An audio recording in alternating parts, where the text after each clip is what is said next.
여러분 생각에 우리 한국 기독교인에 대한 신뢰가 점점 추락하고 있다고 생각하십니까? 만일 그렇다면은 여러분 생각에 왜 한국 교회가 세상 사람들에게 비판을 받고 있다고 생각하십니까? 2012년 11월 16일 한국 기독교 교수협의회에 개최한 종교개혁 포럼이 있었다고 하는데, 거기서 여러 교수님들이 왜 한국 교회가 사회적 비판을 받고 있는가, 그 원인이 뭘까, 가장 근본적인 이유를 이렇게 주장하였다고 합니다. 기독교인들의 분리된 삶과 신앙 때문이다. 신앙과 삶이 분리되었다. 연세대 한인철 교수라는 분이 어떻게 얘기했냐면, 한국 개신교의 가장 큰 문제는 신앙과 삶의 분리인데, 우리 기독교인들이 예수님을 믿되 굳이 예수님처럼은 살 필요 없다. 예수님을 믿고 구원받아 천당 가는 것은 좋지만 예수님처럼은 살고 싶지 않다.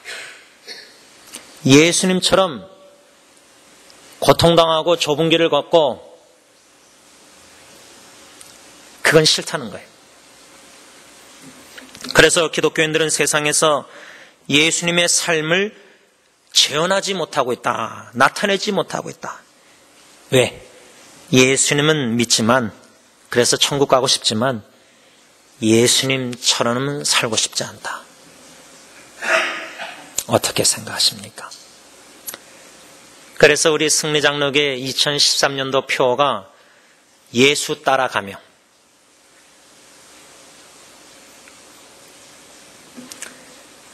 여태까지 예수님을 따라가며 사신 신앙의 선배님들, 많은 핍박과 환난과 유혹과 어려움과 역경 속에서도 여러분들은 좁은 길을 걸어오셨습니다. 좀 더 편안한 길,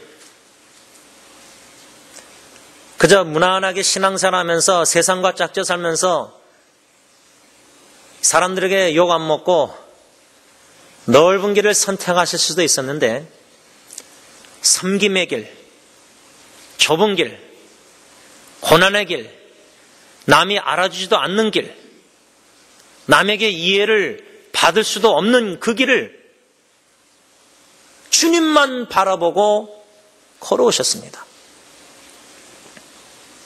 여러분들의 세대에 예수 따라가며 걸은 그 좁은 길, 이젠 여러분들의 후세대인 저와 앞으로의 세대에 다가오는 세대가 걸어야 할 그 좁은 길은 여러분들보다 더 좁아지는 것 같습니다.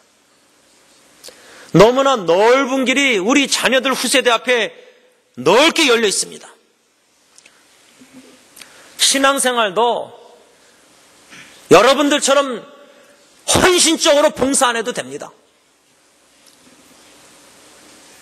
여러분들처럼 희생을 요구하지 않습니다.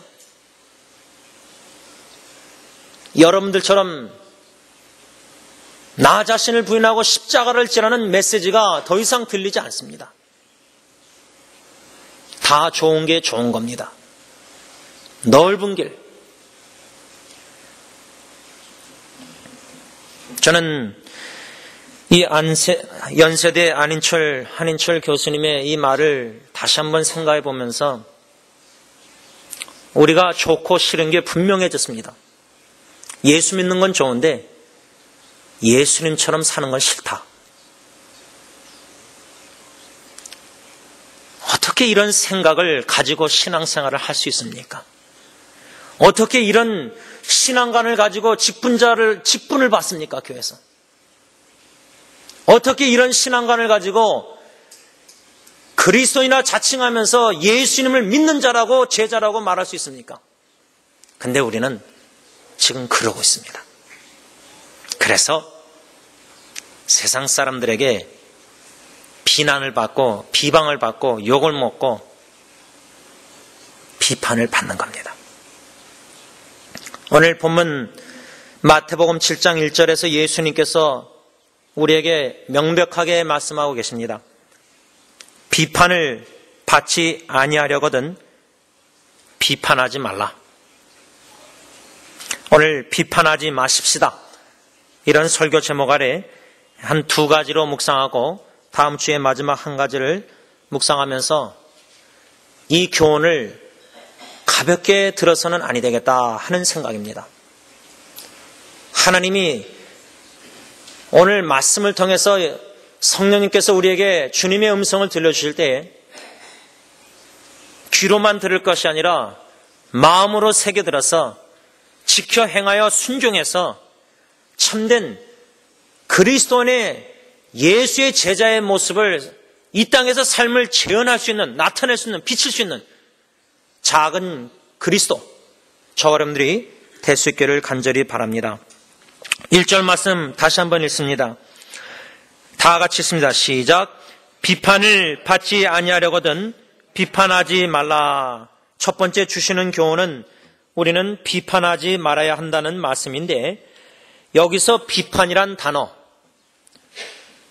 의미는 뭘까?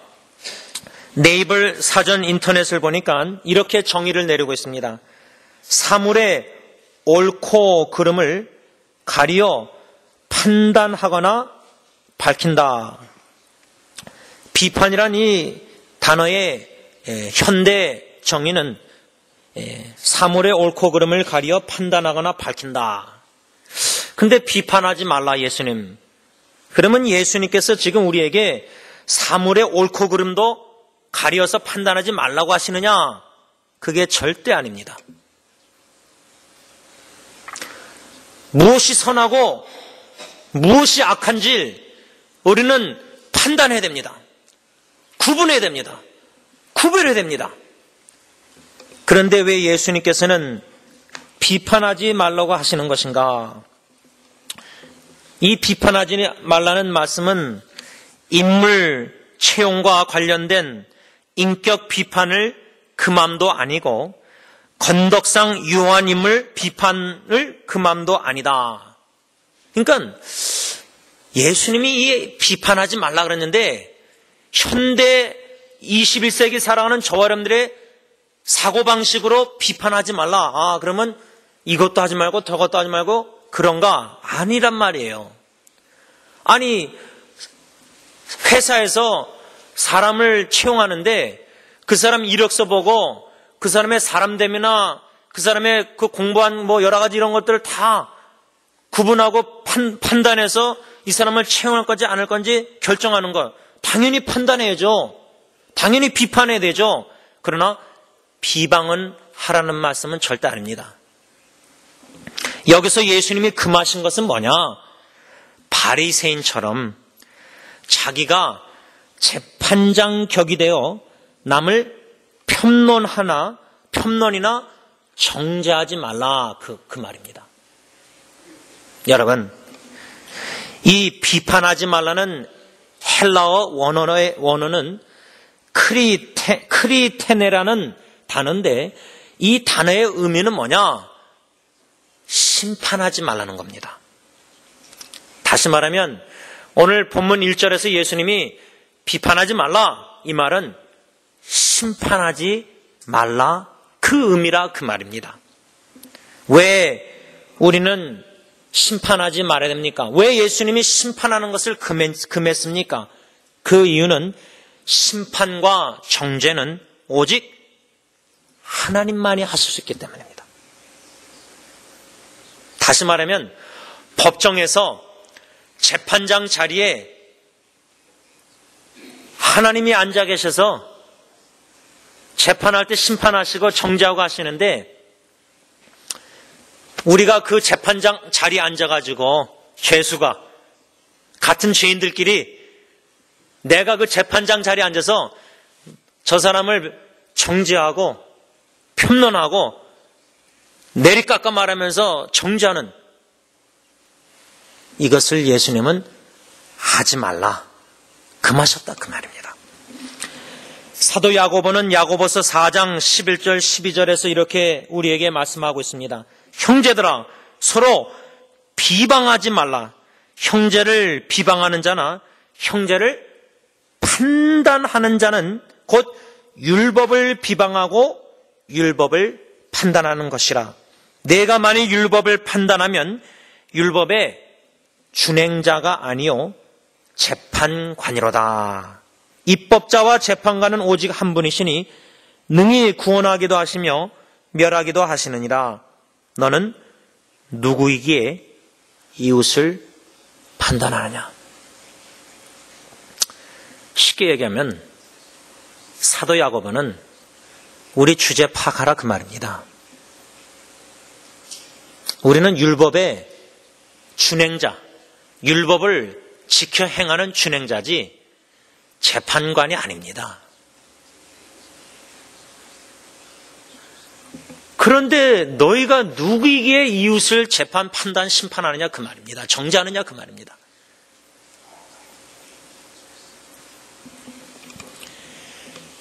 형제를 비방하는 자나 형제를 판단하는 자, 이렇게 사도 야고보가 얘기할 때는 비방과 판단을 비슷한 맥락에서 단어를 사용한 겁니다. 쓰는 비슷한 말로. 판단하지 말라, 정죄하지 말라, 재판장이 아니기 때문에. 그런데 동일하게 비방도 하지 말라. 여러분, 비방이 뭡니까? 남을 비웃고 헐뜯고. 왜 우리가 같은 형제자매 이웃끼리 교회 안에서도 남을 헐뜯고 비방하고 편론하고 남을 깎아내리고 죄가 있다고 단정하고 죄를 들춰내고 지적하고. 오늘 예수님이 저와 여러분들에게 주시는 교훈을 우리 자신에게 비춰볼 때, 내가 판단하지 말아야 되는데, 정죄하지 말아야 되는데, 내가 감히 누구길래 재판장 하나님 자리에 앉아가지고 같은 형제자매끼리 지체들끼리 정죄하고 편론하고 비방하고 판단하고. 여기서 서로 비방하지 말라는 이 야고보의 헬라어 의미는 네이버 사전 현대 언어로 생각하면은 서로 비웃고 헐뜯어서 말하지 말라, 이게 비방하지 말라는데, 원어 헬라어 의미는 뭐냐? 서로 개인적인 비난을 하지 말라. Do not condemn. 서로 개인적인 비난을 하지 말라, 또는 서로 결점을 찾지 말라, 이 말입니다. 그러니까 비난하지 말라는 말은 남의 잘못이나 결점을 책잡아서 나쁘게 말한다. 제가 금요일 날 아이들 프리팅 클래스가 영어 공부가 있어서 이제 아내가 애들 다 데리고 내려와서 저는 이제 아내하고 잠깐 식사하러 갔다가 왔는데, 그 순간에 주차장에 농구 골대를 보니까 고메즈 목사님, 히스패닉 목사님이 제가 부탁했거든요. 우리 아이들이 농구를 좋아하는데 골대를 좀 높여달라. 너무 낮아서 아이들이 좀 그런 것 같아서 높여달라고 끝까지 했는데, 목사님이 사모님하고 그걸 어떻게 내려가지고 그거를 바닥에 있는 거에 나사들 다 있고, 근데 이게 못 건쳐 놓으신 거예요. 그래서 제가 안 될 것 같으냐 그러니까 자기 포기했대요. 더 이상 못 고치겠대요. 그래서 제가 금요일 날 그날 아이들이 와서 놀려고 할 텐데 이 골대가 없으면 대만 있으면은 얼마나 애들이 실망하겠어요. 그래서 목사님 우리 다시 끼워 놓으십시다. 그래서 대걸레 나무 해가지고 밑에서 제가 목사님 올라가서 이렇게 나사를 꽂아 놓은 거예요. 그거 다 제대로 약간 좀 더 높이 꽂아 놨어요. 근데 제가 그렇게 이 밑에서 대걸레로 이렇게 올려놓으면서 도와주면 놓고 나서도, 그때는 이 골대에 이 골르는 동그라미 있잖아요, 림. 이걸 거꾸로 해놓으신 걸 몰랐어요, 제가. 그렇게 정신이 없는 거예요. 이걸 골대를 이렇게 했는데 거꾸로 해놓은 거예요, 목사님이. 그거를 밥 먹고 와서야 깨달은 거예요. 밥 먹고 정신 차려서 깨달았게 된 것 같아요. 그래서 제가 차 안에서 아내한테, 어떻게 저걸 거꾸로 해놨을까? 이렇게 한마디 그냥 그런 식으로 던졌더니 아내가, 있는 것을 보고 없는 걸 보지 말았으면, 그런 식으로 권면하더라고요. 그러니까 없는 걸 보지 말고 있는 것을 보라. 있는 것을 보세요. 골대 있는 것 자체도 감사하죠. 거꾸로 끼든 이렇게 끼든 저렇게 끼든 동그라미 있으니까 공은 들어갈 거 아니에요. 그렇죠? 근데 여러분 지금 웃지만요. 제가 아내의 그 한마디 듣고 어저께 새벽 기도에 제 자신을 보게 됐어요. 제가 가정에서나 교회에서나 인간관계에서 있는 것을 감사해야 되는데 꼴대가 거꾸로 됐지만 저는 이게 제대로 안 된 것, 잘못한 것, 실수한 것 이런 걸 너무 잘 봐요. 제 자신을 하나님 앞에서 기도하는데 교회에서 열심히 성가대 찬양팀 다들 열심히 봉사 부엌에 다 수고하시는 분들 얼마나 수고하십니까? 근데 그걸 보고 격려하고 칭찬하고 인크라하기보다 왜 이렇게 제대로 안 되는 건가? 여기에 자꾸만 신경이 쓰이는 거예요. 거기에 자꾸만 초점을 맞추는 거예요. 그런데 아내가 없는 것을 보지 말고 있는 것을 보세요. 여러분, 제가 이 말씀을 설교하면서 자신에게 설교할 때 이 설교를 주일 준비함에 있어서 금요일 날 하나님이 저의 흠을 들춰내신 거예요. 부족함을. 죄를 들춰내신 거죠. 이런 성격을 가진 자예요. 여러분, 비판하지 말라. 정죄하지 말라. 비방하지 말라. 비난하지 말라. 다른 사람의 결점을 찾아서 깔보고 업신여기고 비난하고 손가락질하고 욕하고 업신여기고 그러지 말라. 그 말입니다. 저는 이 말씀 생각하면서 로마서 2장 1절에 3절 우리가 이미 묵상한 로마서에 보면은 로마 교회가 그랬습니다. 혹시나 우리 승리교회가 이민교회가 한국교회가 그러지 않는가? 개인적으로도 이 말씀을 자기에게 비춰보지만 교회 공동체를 한번 말씀의 거울에 비춰볼 때 우리 교회가 그러고 있지 않는가? 로마 교회는 그랬습니다. 왜냐하면 로마에 있는 그때 바울 당시의 교회는 섞여 있었습니다. 유대인들이 있었고 유대 성도, 이방인 교인들이 있었어요. 유대인 아닌 사람들이. 근데 이게 뭐 그렇게 중요할까? 우리는 지금 다문화 민족에 살고 있어요. 이 난가주에. 별의별 나라 사람들이 다 살고 있어요. 우리 교회만 봐도 한국어 사회, 영어 사회, 히스패닉 사회겠지만 히스패닉 사회 간에 다 남미, 중미 사람들이 다 똑같은 게 아니에요. 우리가 동양이라고 해서 한국 사람, 일본 사람, 중국 사람, 베트남 사람 똑같지 않잖아요. 다 달라요. 문화가 다 달라요. 언어만 같지만 그 사람들은. 우리는 언어도 다르잖아요. 동양인들은. 남미 사람들은 포르투갈 언어, 브라질과 외에는 다 이 스페니쉬를 쓰니까 우리는 다 같은 민족이지 하지만 그 사람들 다 다릅니다. 문화가.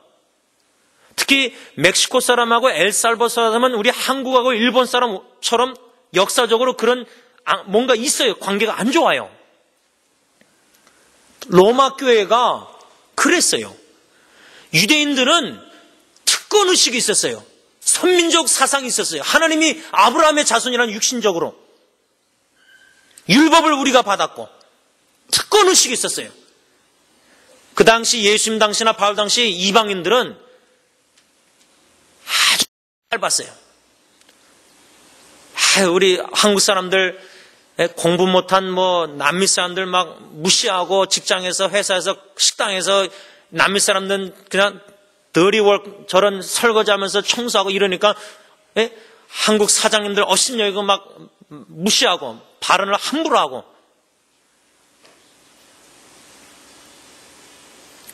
유대인들이 이방인들을 로마 교회 안에서 그렇게 생각했다는 거예요. 그래서 사도 바울은 편지를 쓰면서 로마서 2장 1절에 3절에서 그러므로 남을 판단하는 사람아 누구를 막론하고 내가 핑계하지 못할 것은 남을 판단하는 것으로 내가 너를 정죄하매니 판단하는 내가 같은 일을 행함이라. 이런 일을 행하는 자에게 하나님의 심판이 진리대로 되는 줄 우리가 아노라. 이런 일을 행하는 자를 판단하고도 같은 일을 행하는 사람아, 내가 하나님의 심판을 피할 줄로 생각하느냐. 아까 야고보서에서는 내가 누구간데 이웃을 판단하느냐. 여기서는 내가 하나님의 심판을 피할 줄로 아느냐. 여러분, 왜 심판, 정죄, 판단, 비판하지 말라고 하느냐? 하나님께 심판, 정죄, 판단 안 받기 위해서예요.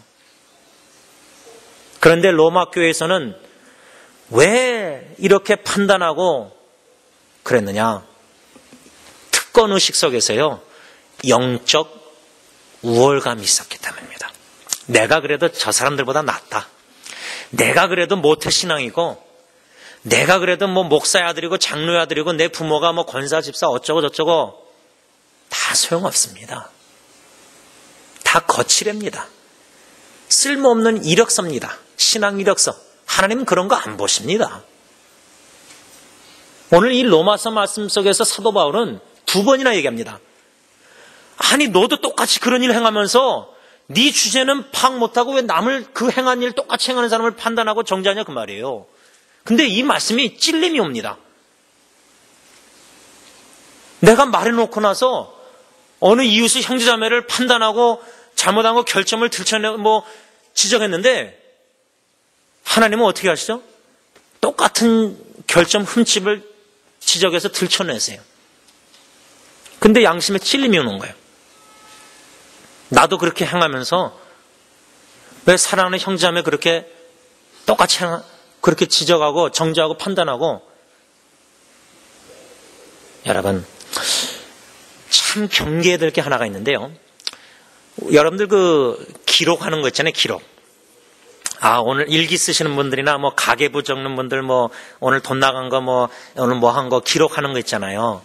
여러분들 기록이라 하면은 고린도전서 13장 사랑장에 사랑은 물에 행하지 않고 뭐 이런 말씀들 있잖아요. 사랑장에. 거기에 뭐라죠?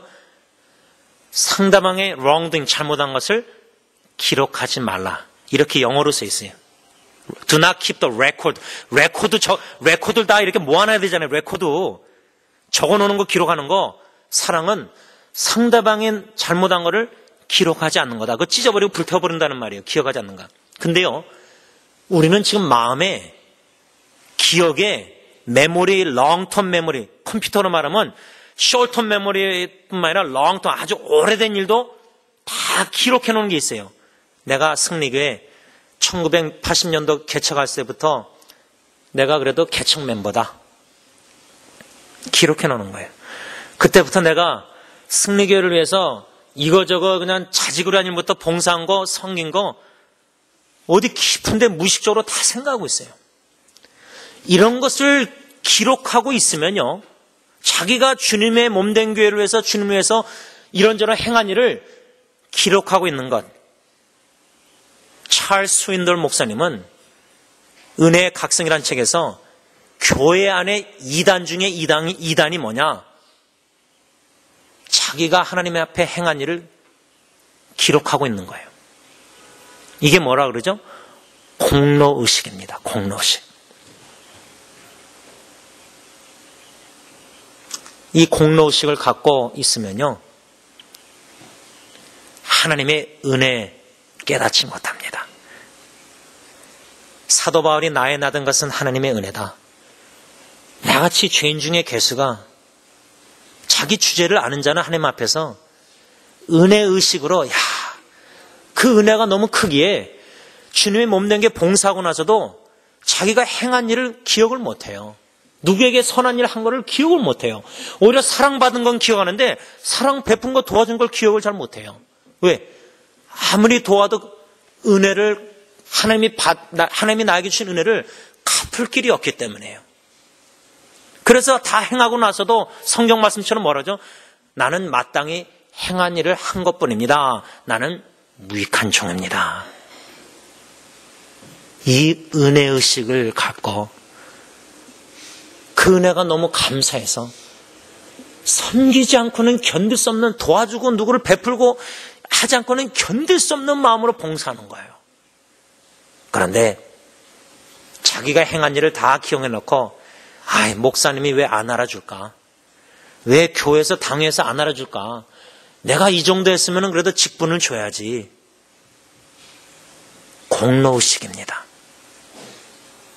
이런 공로의식을 갖고 교만한 마음속에서 영적 우월감을 가지면 도토리 키재기 교회에서 하면서 자꾸만 교인들하고 비교합니다. 자기를.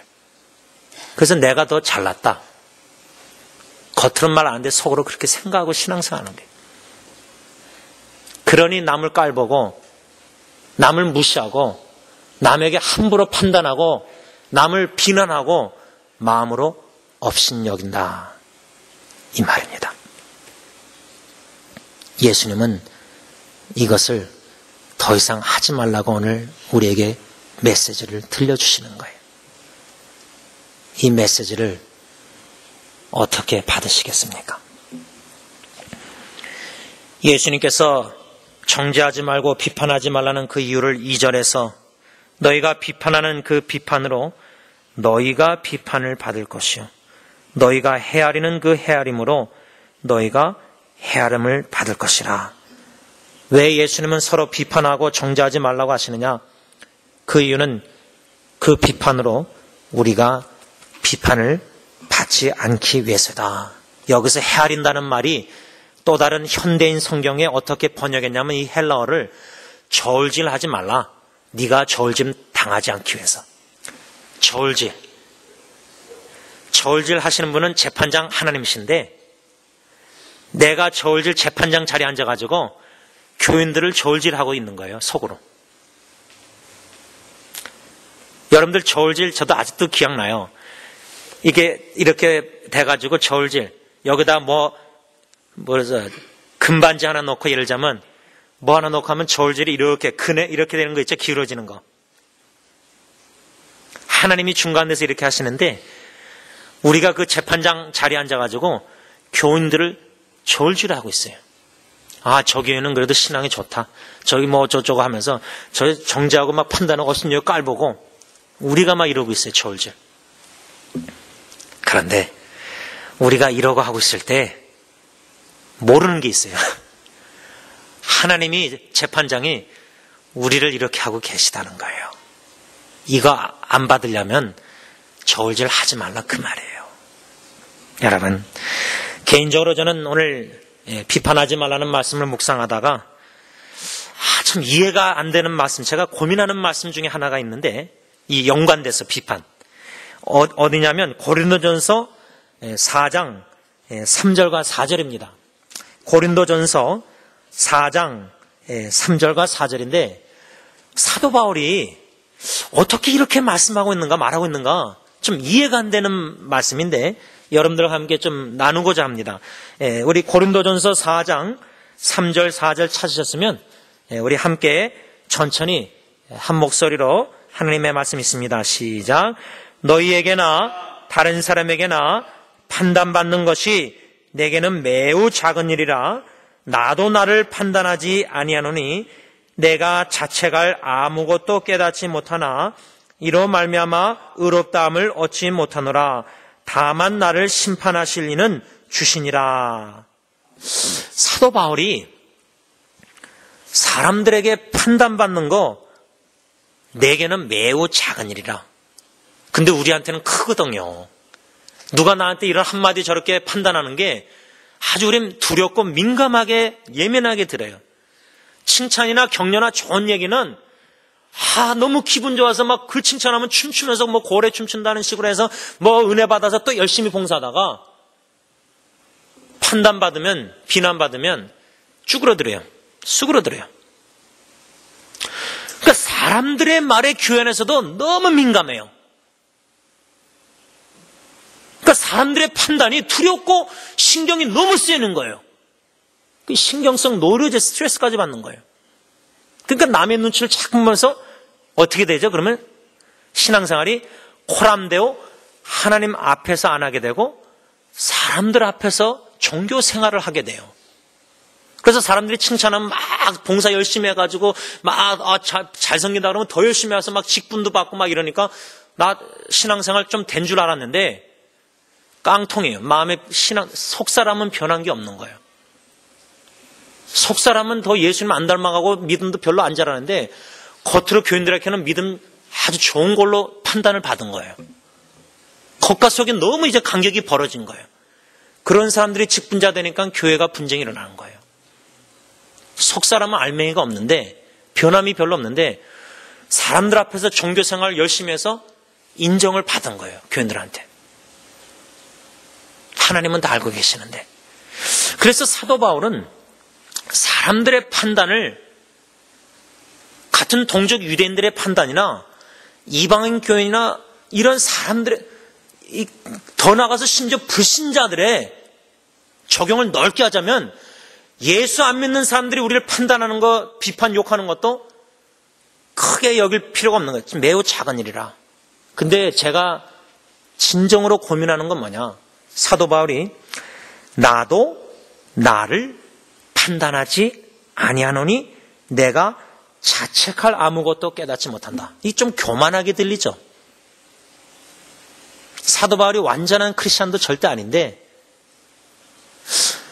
자책할 걸 못 느낀다. 깨닫지 못하겠다. 나는 너무나 내 자신을 자책하는데 괴로운데 자유를 누리고 싶은데 사도 바울은 그 자유를 누리고 있는 것 같아요. 자책한 걸 깨닫지 못한다. 나도 나를 판단 안 한다. 여기서 주님이 주시는 작은 깨달은 뭐냐? 하반절 보면 다만 나를 심판하실 이는 주님이시다. 주님이 내 마음에 재판장, 심판자 자리에 주님을 모시고 살았기 때문이에요. 근데 저는 주님을 모셨다가도 주님 절로 가 계시고 내가 그 자리에 앉아서 나를 자꾸만 재판하는 거예요. 내가 스스로 자아 비판하는 거예요. 완전히 공산당처럼. 이런 신앙생활이 균형을 잃었구나 내가. 이걸 지금 깨닫게 되는 거예요. 여러분, 다른 사람들이 나를 판단하고 정죄 이런 거 두려워하지 않고 작은 일이라 불신자들이 이런 거는 저는 솔직히 개인적으로 은혜 가운데서 이겨나가게 하시는데 두렵지가 않은데 내가 내 자신을 자꾸만 이렇게 재판하고 이거 재판 자리에 내가 그냥 이게 너무 힘들 때가 많아요. 그런데 오늘 사도 바울처럼 맞다. 야고보서도 사도 야고보도 그랬고 바울도 그랬고 예수님도 그랬고 성경이 하시는 말씀은 결론은 분명해요. 오직 한 분이신 하나님만이 재판장이에요. 그 재판장 자리에 남이 앉도록 할 필요도 없어요. 남이 거기 교인들 불신자 앉아서 우리 자꾸만 정죄 비난하는 거 그 사람들 거기 내 마음의 재판장 자리에 주님만 모시고 다른 사람들 못 앉게 하면 돼요. 그리고 내가 그 자리에 안 앉으면 돼요.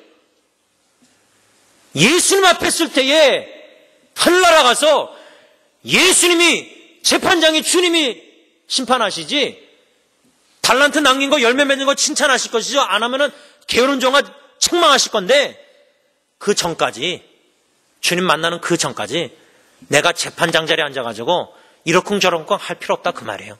주님께 다 맡게 된다 그 말이에요. 야, 그렇게 할 때 우리가 얼마나 신앙의 자유를 누리면서 사람들의 의식 말에 막 두려워하고 신경 써서 막 어쩔 줄 모르고 봉사 그냥 막 눈치 보고 그럴 필요 없어요. 주님만 바라보고 주님의 칭찬만을 사모하는 마음으로 사람들의 칭찬도 너무 우왕좌왕할 필요 없다 그 말이에요.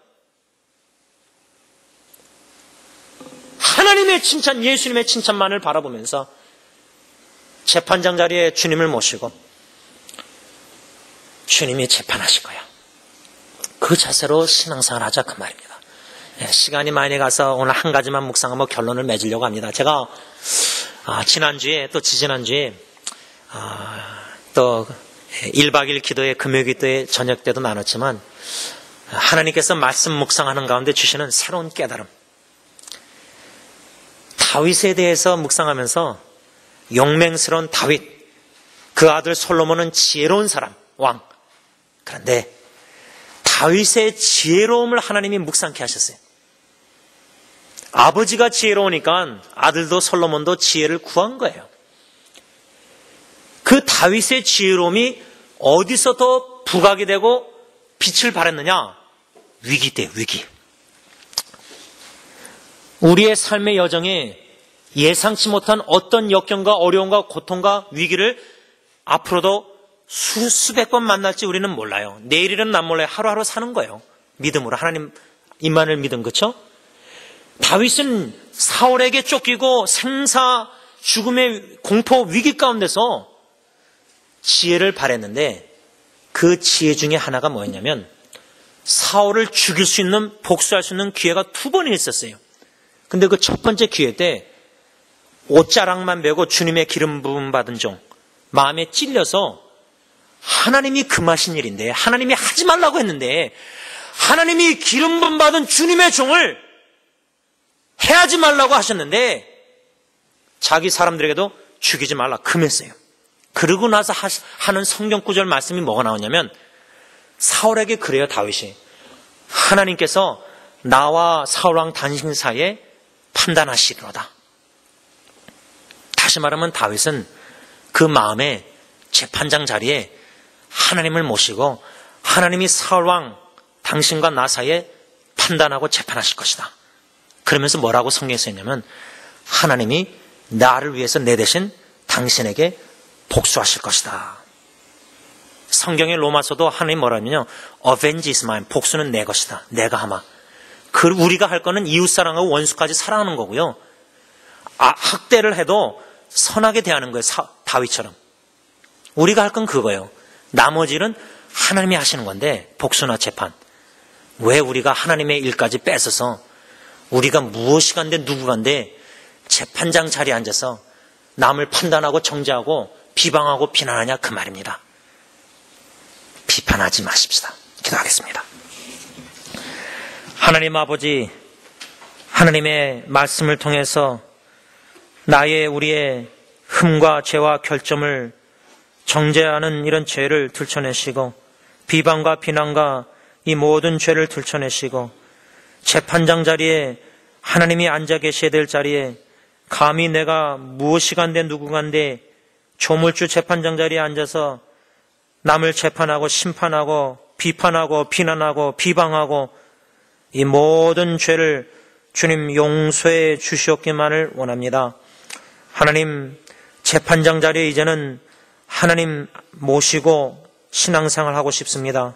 사도 바울처럼 다른 사람들의 비판, 심판, 재판도 작게 매우 작은 일로 여기며 나도 내 자신을 심판하고 재판하는, 그러므로 자책을 자꾸만 찾아내서 자괴감 속에서 자책감 속에서 자유를 누리며 허덕이는 그런 신앙생활도 더 이상 살고 싶지 않습니다. 재판장 자리에 하나님만 모시고 이젠 주님 앞에 설 때 셀 어카운트 회개하고 달란트 남겼는지 하나님이 다 점검하시고 남겼으면 칭찬, 못 남겼으면 책망인데 예수님의 그 칭찬을 사모하는 마음으로 이 땅에서 신앙생활하면서 다른 사람들의 칭찬에 격려해도 그렇게 너무 좋아할 필요도 없고 또 남의 비난이나 크리티즘, 비판, 비방도 너무 거기에 우왕좌왕할 필요도 없고 신앙의 참된 자유를 누리면서 살아가길 원합니다. 그러므로 말미암아 다윗처럼 재판장 자리에 주님을 모시고 사울과 같이 나를 죽이려고 학대하고 해하는 사람조차에게도 선을 대하는 그러한 신앙인들이 다 되게 하여 주시옵소서. 예수님의 이름으로 기도를 올리옵나이다. 아멘.